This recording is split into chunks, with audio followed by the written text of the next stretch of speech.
Minecraft already has a lot of items, over 1,600 of them. With that many items, the game gets criticized for its item bloat, as storage options haven't changed much in the years of the game being out. But that can't even begin to compare to GregTech New Horizons, Minecraft's most complicated mod pack, which takes thousands of hours to complete. In the mod pack that's taken me 400 hours to make an enchantment table, everything is made to be as tedious as possible. And with over 100,000 different items, it's easy to get overwhelmed by them, making storage a constant and screaming issue. To this point, I've used chests, barrels, and even super chests to store my items, but none of these can properly store the abundance of shit in this mod pack. Though, one storage method could solve all of my problems. The Applied Energistics 2 ME system. This god chest starts the real gameplay of this mod pack, and the hundreds of hours I've spent playing so far is seen as a tutorial. A storage system like this would completely change how this mod pack is played and make my life infinitely easier, but getting it would be nothing short of hell. This grind would consist of hundreds of hours of horribly complicated, tedious work, and it all started with George. You see, George hasn't been diagnosed with autism, but he has thousands of hours in GregTech mod packs, which I believe is even more telling. In the interest of this video not taking 3 months to make, George would be helping to explain complicated topics to my peanut brain, refining my already made systems, and pushing through the huge, unrelenting grinds of the game. As I started my world again, it felt like starting an old engine. Memories came flooding back to me, nostalgia touching me. Then I remembered how much shit I was about to go through. And this started feeling more like a relapse than anything. Luckily, our first goal was a simple one, completing something billions of people have yelled at me to do, crafting a healing axe. This item would solve all the issues that GTNH creates with hunger, like having to eat a variety of food to avoid getting sick of it, but creating it wasn't as simple as normal crafting, because nothing ever is. First, I would have to make unstable ingots with the division sigil I got from killing withers, and activate it with a ritual. I would only have a few seconds to complete the craft due to the volatility of the ingots. This process was dangerous, with any little mistake being deadly, but I'm not one to make mistakes. We got the recipe ready, and I locked in. Okay. 1, 2, oh, it's, oh no. Oh no. Go quick, go quick. Fuck. The second time was the charm, and we finally had healing axes, which when held slowly restored your hunger and saturation, making food obsolete. Our first steps towards getting that ME system was completed, and now with food no longer ever being an issue again, it was on to our second project, fixing my mistakes, starting with tearing down my entire power system. Previously, I had been too much of a bitch to use wires to route power anywhere, but with George's help, I was able to set up a battery buffer and a transformer, allowing me to have multiple machines connected to one system. My life would be infinitely easier when crafting now, and I wouldn't have to replace machines actively nearly as much. We were already making a ton of progress, and I was excited for more. So of course, GTNH took that opportunity to put me in my place. Oh, let me make sure I put those on correctly. And I think we're good. Yeah, that should be working. Oh.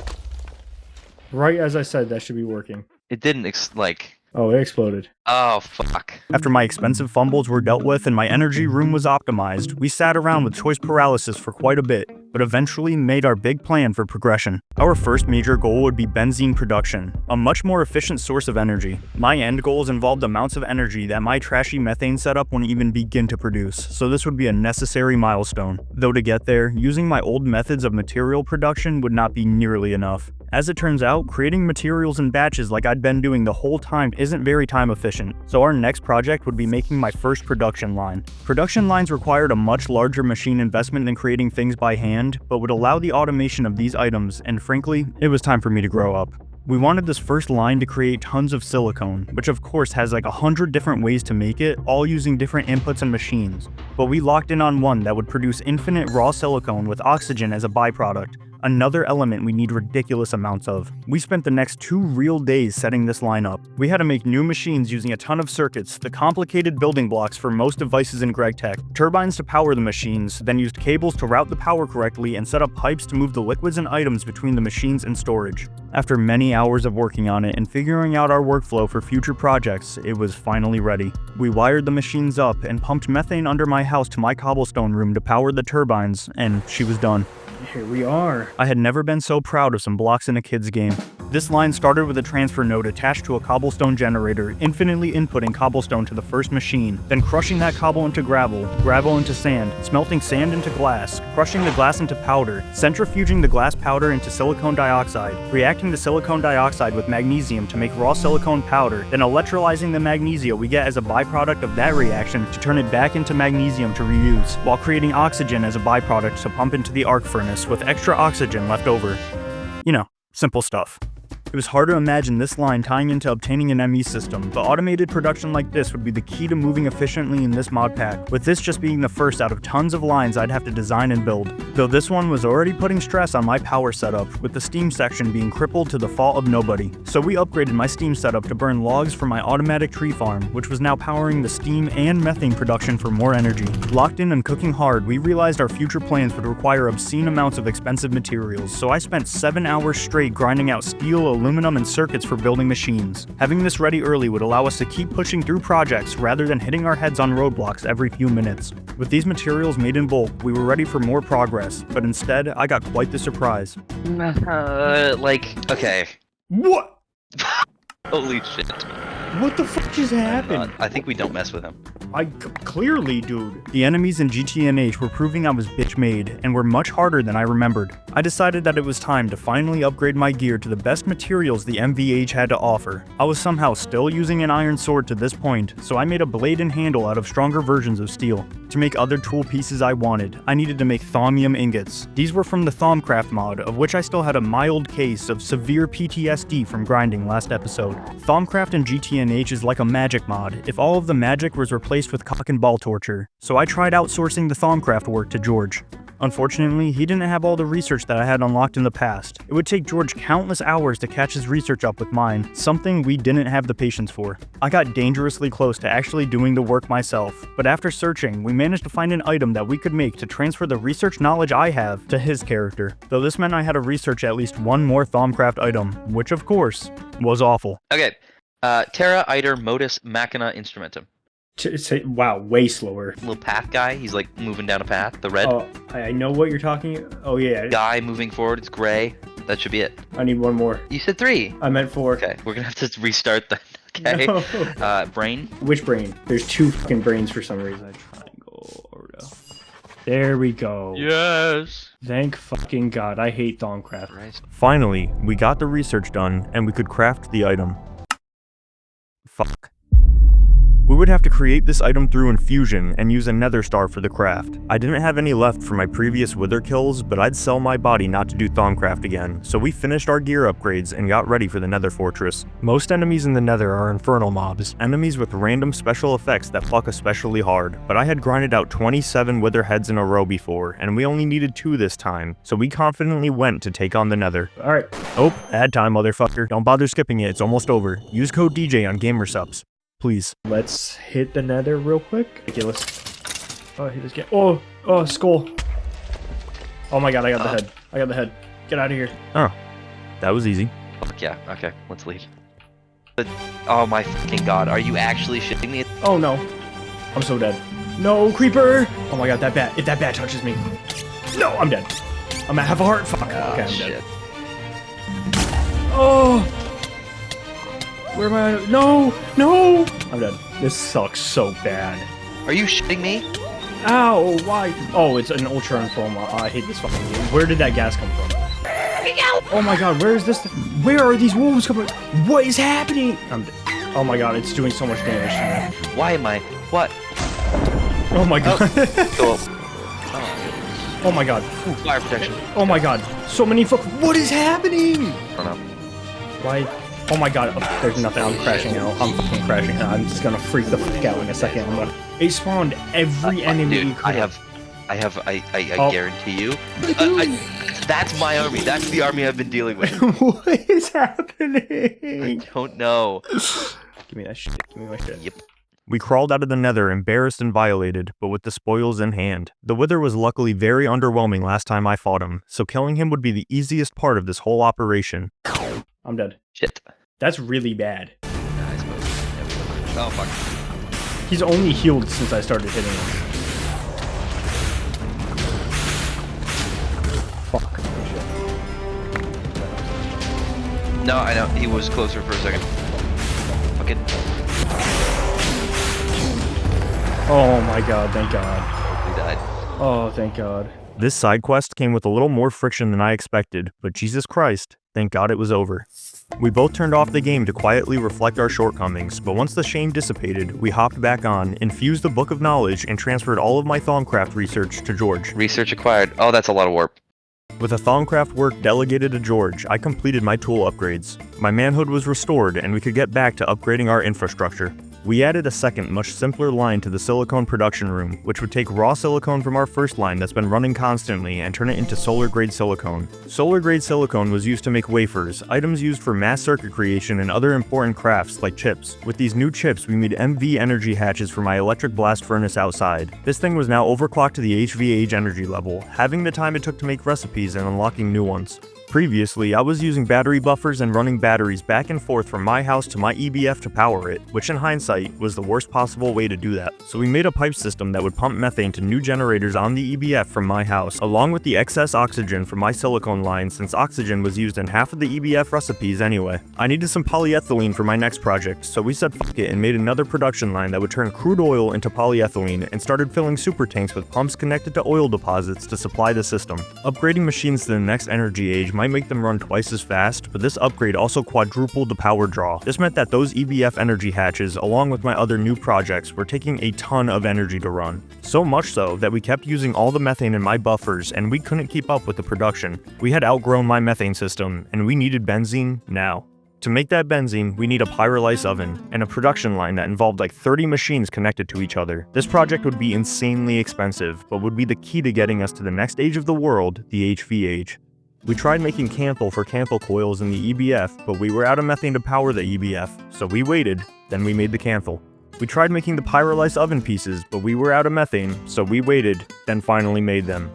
Every time we tried making any sort of progress, our methane system blueballed us, but after days of full-time GregTech grinding, we had the materials for the oven and processing line it would work in tandem with. We set up the oven first, behind my house to avoid too much pollution near my main machines. With the oven made, we finished the canthal coil to use with the oven and set up the machines to process everything. Bit by bit, we automated the parts, adding wires to power the machines, routing items and fluids to process into forms the machine would feed itself to run, adding a system to pump the benzene back into the machines running itself, and systems to destroy the ash that built up. After adding some pipes to pump the benzene through my house, flipping the infrastructure to run the opposite direction from everything before, and of course adding a buffer to store the extra benzene we made, this big bitch was finally done. We gave the big bitch wood, turning it on, burning that wood into wood tar and charcoal, with fluid extractors taking that charcoal and processing it into even more wood tar, then distilleries turning the wood tar into benzene. Benzene was like methane, except, like, good. And much faster to create. Since benzene was another combustible gas, all of the machines we made earlier that were running on methane could now switch to using benzene without any issues. Our energy setup was finally upgraded, stopping the constant interruptions and would likely be enough to carry us through the rest of my goals for this video. Oh, he's running. Oh. Look at this shit. All of that machine building felt like a lobotomy, but my few neurons I had left realized that we were burning through wood at an alarming rate. The pyrolysis oven guzzled logs, a quality I can usually get behind, but now was causing issues. Running out of wood would bring back all of my issues I had before, and my automatic tree farm couldn't keep up with my needs anymore. We had to find a new way to create obscene amounts of logs. Even worse, George left for a few days, so I was left to my own devices to solve that quandary. I couldn't be fucked to figure out another machine setup right now, so I did the next best thing, abusing game mechanics. Through a ton of research and studying, I figured out that these trees are really big. I had a sapling for this variety of tree, and an axe that takes down whole trees at once, so I got to it. Chopping these trees rewarded my axe a ton of XP, allowing me to keep adding upgrades to it. I used this to add reinforcement upgrades, eventually allowing me to make my axe nearly indestructible. I set up a vacuum hopper to pull the logs into a barrel, and placed fans to blow the straggling logs into the hopper. This process might have not been automatic, but boy did I feel smart as hell for thinking of it. With my benzene setup now filled to the brim, it was back to making more canthal coils. This time, I'd be using them to upgrade my EBF, allowing it to reach higher temperatures, unlocking even more new recipes. After hours of processing, they were ready. Alright, please tell me I did this right. Fuck off, fuck off, fuck off. Okay, please tell me I did that right. Incomplete structure, I don't know. Oh, thank God. That took very long. Without George around, I figured I'd do another huge material grind, and found myself constantly needing gold. And gold in GTNH is like the female orgasm. GregTech players do not see it often.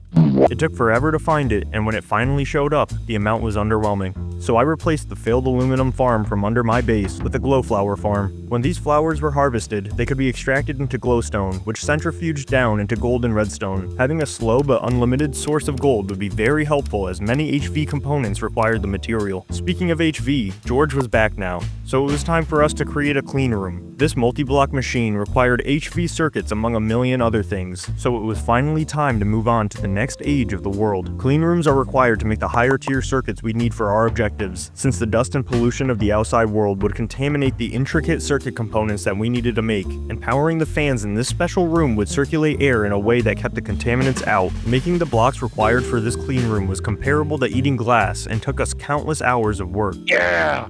Look at that! It's coming along. She's coming along. Look at this thing. Clean room. I'll be killing myself before this video goes live. But luckily, the creation of our first HV circuits was about to be done. Hundreds of hours of work had led up to this moment, and I could finally show it off. Become an HV. Oh! Yep. We're in HV! Yep. We're in HV. Oh my god! Right? Oh my god, I gotta write this down. Oh my fucking god, my recording froze. Now might be a good time to explain why we were doing all this. You see, my main goal was still getting that ME system, and these HV circuits would be the first step to breaking the biggest barrier stopping me from building it right now. It was just a small hurdle. No big deal, really. I just had to go to space. Believe it or not, I was lying about that being a small hurdle. Space travel isn't handed to you in this mod pack, with getting there being unfathomably expensive. We still had many huge projects to finish if we ever wanted to make it there, so these HV circuits would be a massive jump towards our goals, but a small stepping stone in hindsight. At this point, I wasn't even used to crafting the components needed for MV machines, and yet we were now in HV. Shit was about to get so much more complicated, and I was scared. Mr. Yale. Yes. I have an unfortunate task for you. Oh no. I need for you to do that. You're gonna hate this 1 to 4 in HV. Fuck you, no. 1 to 4. No, why? While getting the clean room components ready, we built elevator blocks that would teleport us in and out of it, avoiding contaminating the room by using doors. Surprisingly, the clean room blocks were not finished after the 5 minutes that took, so we got working on the machines that would be running inside of the clean room, and the machines to power everything. We should make a MV circuit assembler, actually, 100%. So do you want to do that? Let's do it. Because it takes HV circuits to make. I want to back out. Yeah, too late. You already agreed. Fuck. Yeah, idiot. Eventually, the machines to power the clean room were ready, the machines for inside were created, and the final blocks were placed. It was finally ready. Clean room running.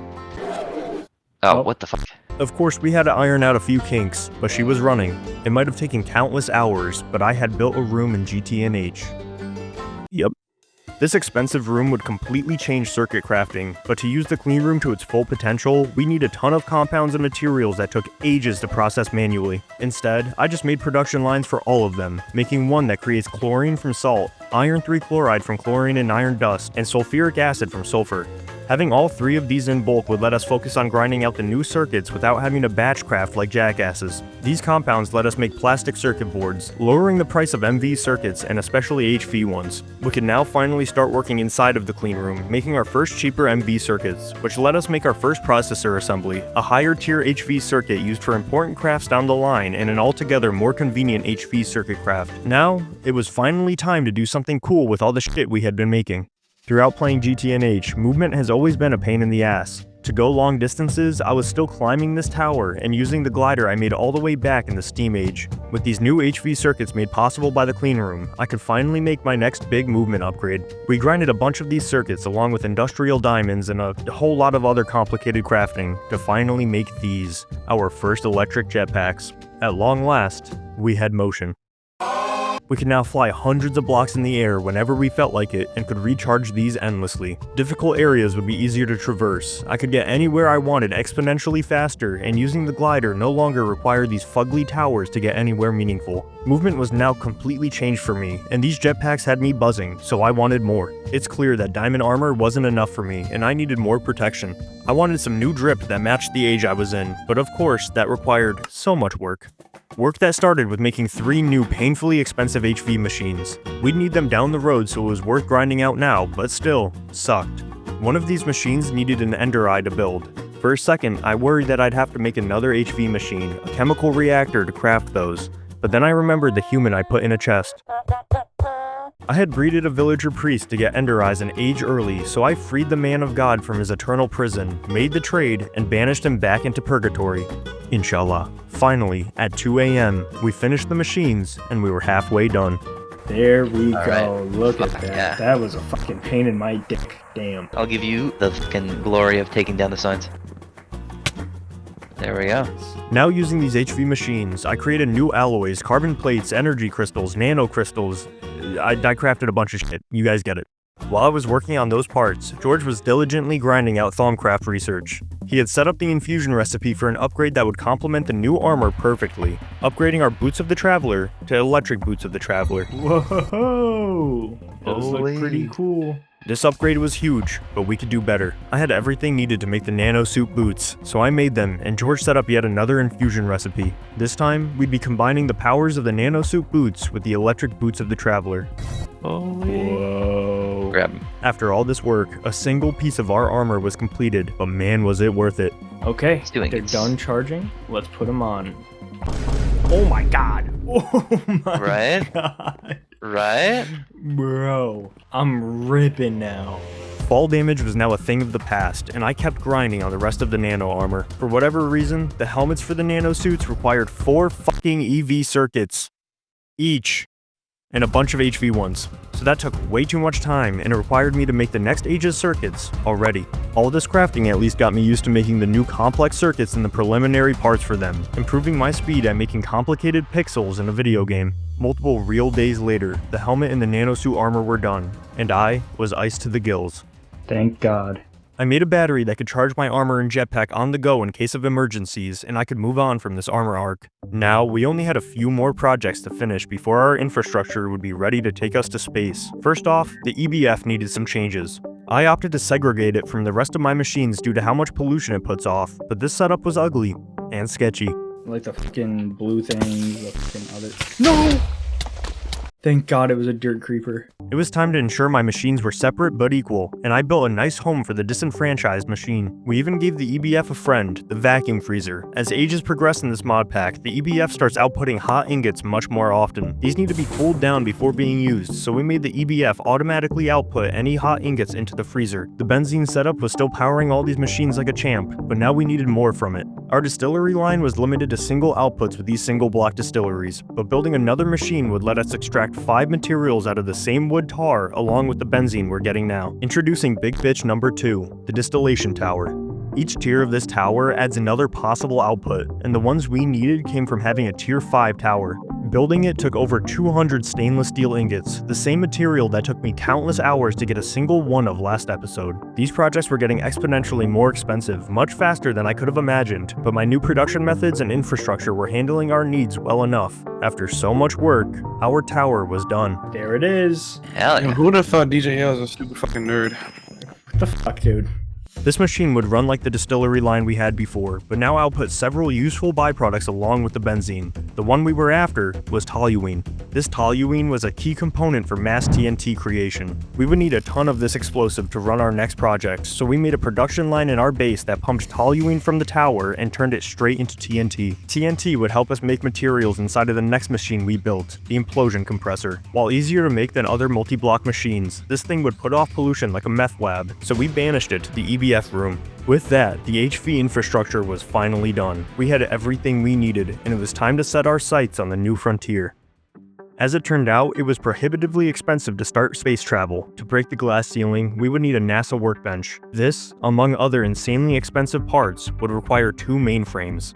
I had seen these in the item list in the past, always horrified at the thought of one day crafting them, but it was time to pull my balls from my stomach and make our first IV circuits. They might have cost more than the GDP of Latvia, but after making an HV circuit assembler, we made the mainframes. No, you're not. Oh, first thing. Oh, there it is. Yeah. That big bitch is done. We continued crafting for what felt like an amount of time, but after throwing together tons of EV circuits, the mainframes, HV robot arms, and my insatiable urge to get attention on the internet, we finally made the NASA workbench. Let's go! Dude. Holy shit. NASA workbench. Damn. Now this is what we have to fill in. Oh. Everything had led up to this moment, and still, it was kinda only step one. We would still need to actually build the rocket, produce fuel for it, and craft the gear that would allow us to explore space safely. The rocket itself would be an insane investment of resources. Just to make the building blocks of rocket pieces, we had to combine already expensive ingots into sheets by using TNT in the implosion compressor to compress them together. Before starting that daunting process, we upgraded the EBF yet again, increasing its energy hatches to HV, meaning it was now overclocked to EV. This would tear through benzene, but made the grind for these materials half as long. We also decided to renovate the basement, doing anything to procrastinate on actually making the rocket. George and I do not have creative eyes, so this was one of the hardest challenges we had yet. What if we did like an inset here? The fuck is an inset? Eventually, the place looked sick, and we couldn't put it off anymore. It was time to build the rocket. This rocket would require so much expensive and intricate crafting, starting with condensed plates from the implosion compressor. Whoa. Oh. Oh, fuck. Uh-oh. We eventually got it running, and now it was tearing through the TNT that our toluene line had produced. Now that's explosive. We bring the boom. Yeah. Yeah. You gonna put that in? Well, that ended with a bang. Yeah! We needed hundreds of each type of metal to build parts of this rocket, along with random bullshit, with recipes that seemed to be made exclusively to piss you off. What should I start making rocket-wise? I would go with either control computer or fuel canister. Oh, control computer sucks. Yeah, the keyboard is unironically the worst part. Yep. Oh my god! I don't want to do that. Knuckle up or fuckle up, you know? We grinded the rocket for hours, crafting piece after piece for another piece. As I was running out of patience, I realized we were done. Is that the rocket done? That is the entire rocket. That's the entire rocket. The entire rocket. Wow. Yeah. We put her together, and boy was it breathtaking.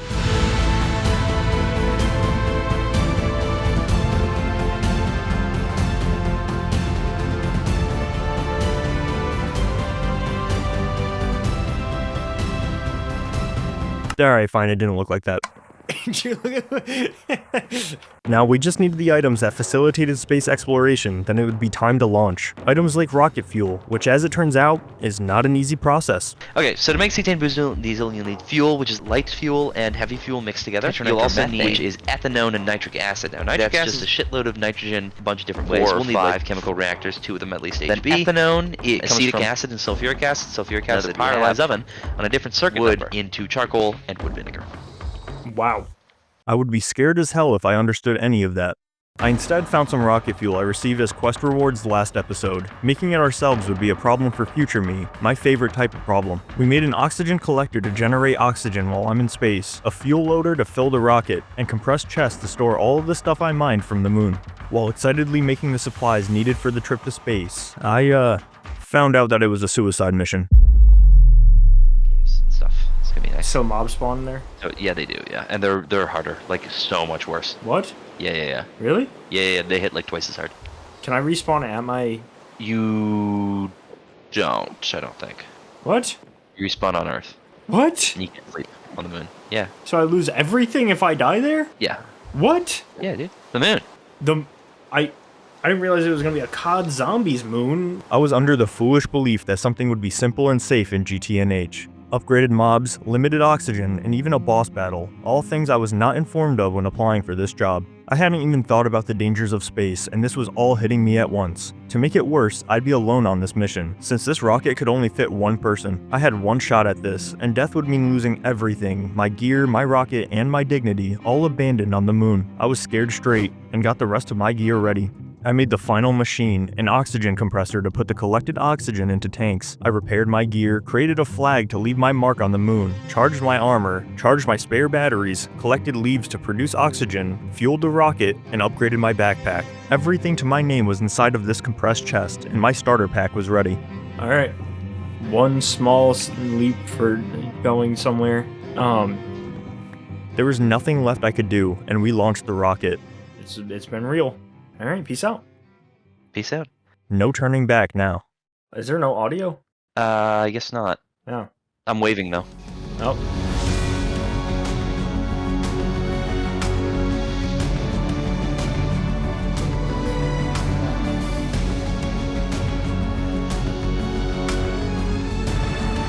Oh, I'm landing.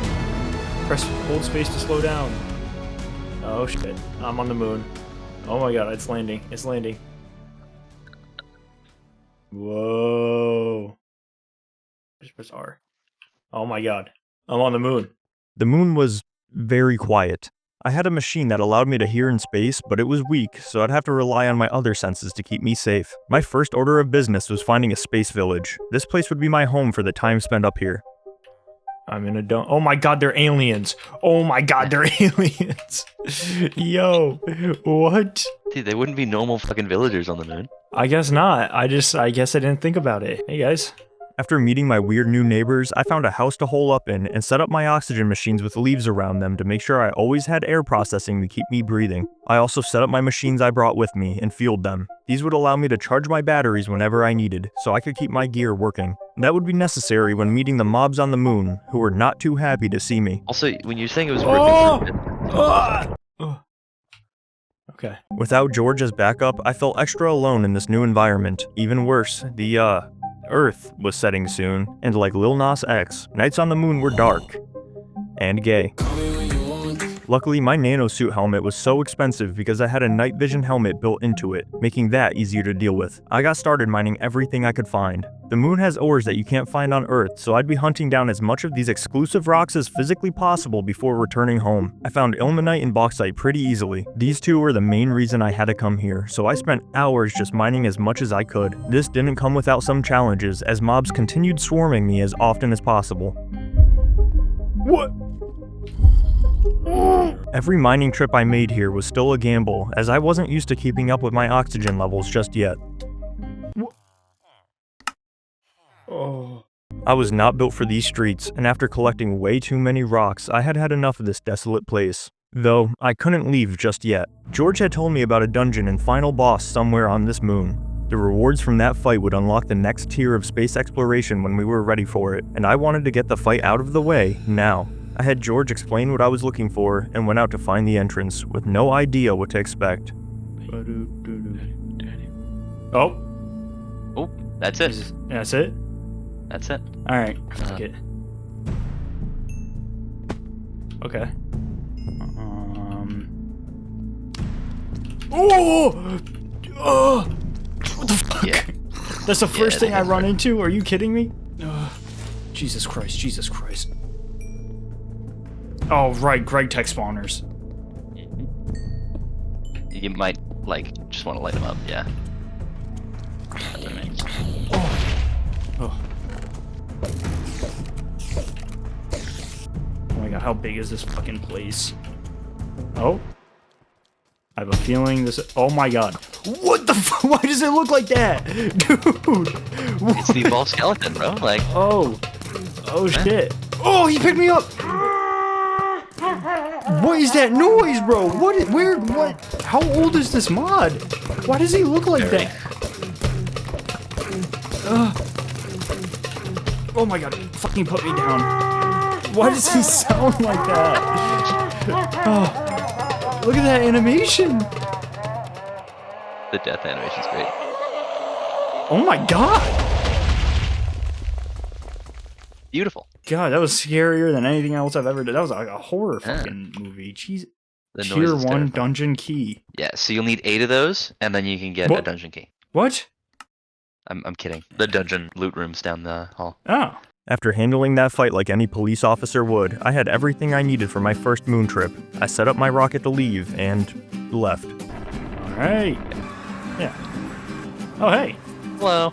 We recovered the rocket and ran home with Giddy. It was time to finally put everything together. We started with this ilmenite I mined on the moon. We set up an ore processing line that would allow us to extract extra byproducts when crushing the ore down, giving us rutile. Rutile was the material we had done everything up to this point for. Every machine, rocket, and circuit was built to get this material in hand. Of course, processing it couldn't be easy, so we set up a whole new EBF for working with rutile alone, along with a processing line under it to recycle all of the materials it needed to be combined with to process. process. But after automating the rutile to turn into titanium tetrachloride, then smelting that liquid in the new EBF, and vacuum freezing the product, we had our first pieces of titanium. Titanium was a massive step for my world, unlocking new ages, upgrades, and a host of other shit. But biggest of all, it was the last material we needed to finally make the first pieces of our ME system. The last time I played this pack, I explored all over the world trying to find these meteors. Inside of them had these plates used for pressing ME system components. Finally, I could put these molds to use and started using each of them to make the building blocks for the ME system. Every piece of this system required these processors, made by combining all of the pressed items we made. We built a ton of these in anticipation for the amount we need for the full system, along with other intricate and odd crafts that I've never seen before. Sir, yes, sir. And now... Whoa, whoa, oh, whoa! Weird shit. With all that done, we had everything needed to make the ME controller. ME controller, there we go. Cool looking block.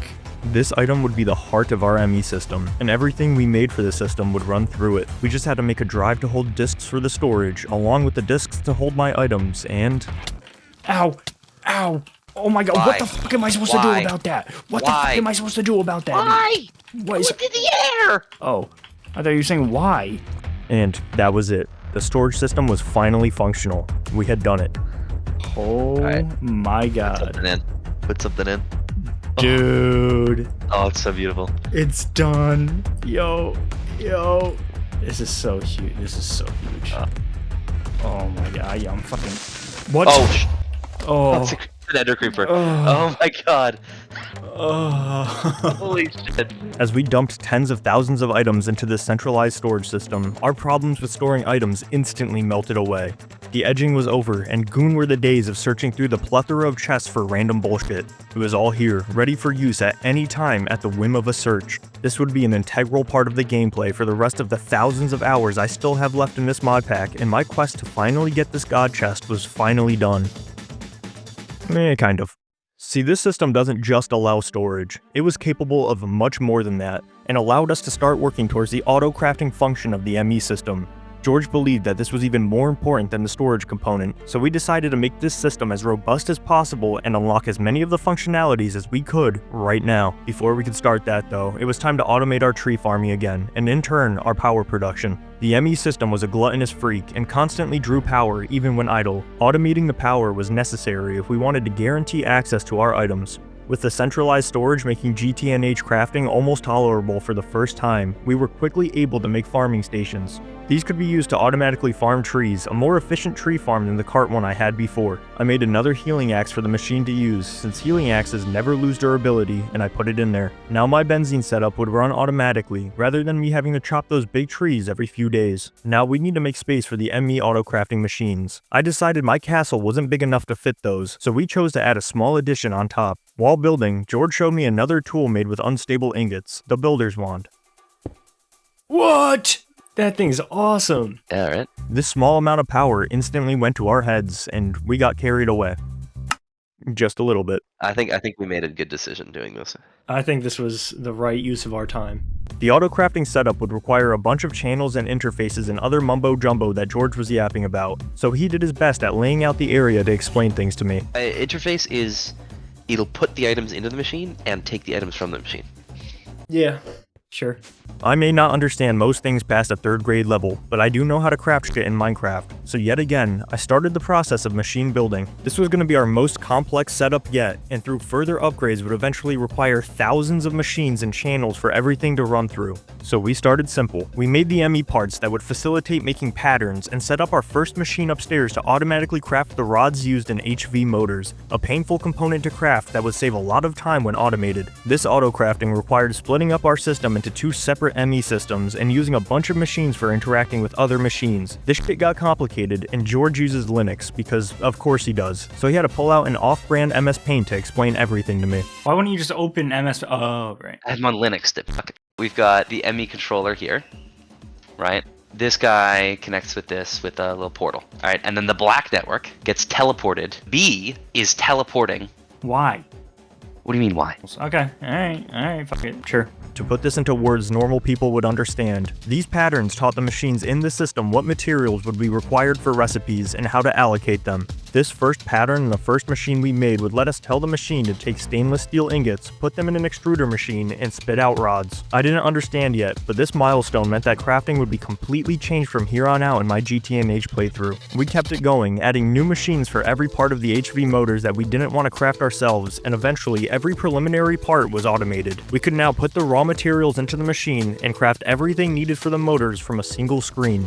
This would save so much time, but it got even better. Now that the system knew how to craft every piece of this complicated item, we were able to make a pattern for the motors themselves and made the machine for them upstairs. Now, if we wanted to make one of these motors, we no longer had to make each piece of it manually. The machine knew exactly how much of each material was needed, so if we were missing any pieces, it would automatically craft the parts itself. As long as the very basic components of the motors were in the system, it could run through multiple steps of crafting, making each rod, cable, and wire needed for the final product automatically. This changed everything, and from now on, the goal would be to automate every single complex item we could, so we kept making machines upstairs for every recipe we could think of. We also ran the system through the clean room, so now complex circuit crafting could all be facilitated through the system alone. We connected the system to the EBF room so we could automatically smelt recipes from the ME terminals, making even more basic crafts automated. At one point, we wanted to craft more drives and disks to increase our storage space in the ME system. So instead of making the parts for that like poverty-ridden peasants, we just made patterns for the pieces needed for the upgrades. With the second storage drive made, we could finish storing everything in our ME system, and we did something I wanted to do from the beginning of the episode. We were no longer living in a storage house, but rather an ME system home. After hours of pattern creation and automating every craft that even seemed like a minor pain in the ass, our system looked insane. And like that, we were done. I had completed everything I wanted to with this ME system. Storage was now changed forever in my world, along with crafting. We could access everything in one place and automatically make items that used to take me hours in seconds. Progress has been exponential so far in this mod pack, and this new system really put into perspective just how quickly things blow up in Minecraft's most complicated mod pack, and how much further I had to go. It might have taken hundreds of hours of work, countless infrastructure upgrades through machine creation, going to space, and even paying the cost of an unpaid intern to get me here, but it was done. There's a lot more for me to do in the age that I'm currently at, but for now, I'm taking a break from GregTech. Thank God. I wish I could be with you if I could be anywhere. Sometimes I close my eyes and imagine that I'm there. Somewhere I matter to you, but life's not very fair, so I'll stay